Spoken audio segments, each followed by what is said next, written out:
So me and my coworker got talking today, and something came up that I didn't really think about when my dad mentioned it to me. He's worked in the agriculture industry for over 40 years. This year, farmers are being offered 1.5 times the value of their crops to destroy them.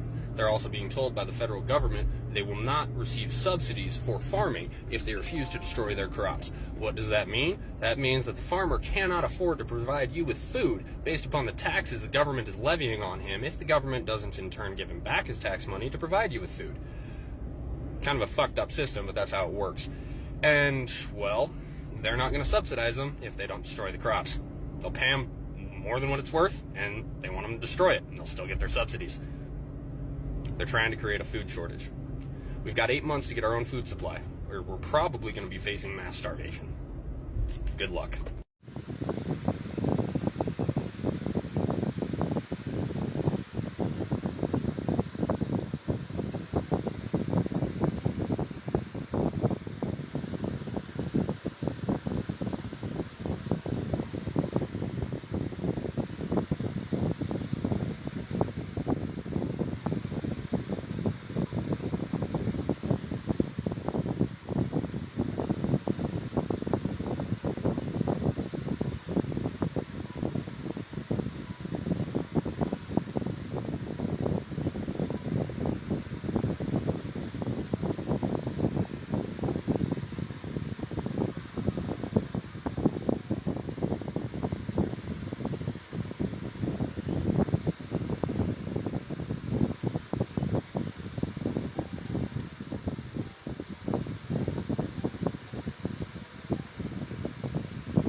Look at the food industry. During the pandemic, American dairy farmers dumped 3.7 million gallons of milk per day, and potato farmers destroyed 1.5 billion tons of their crop.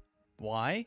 Because it wouldn't be profitable to find ways to give it all away. To their credit, some potato farmers put out a call to have anyone come and take as many potatoes as they wanted, which is certainly better than nothing. But the fact that we have exactly zero infrastructure in place for the emergency distribution of food products is a damning indictment of the soulless, for-profit capitalist system. And farmers aren't even close to the worst offenders.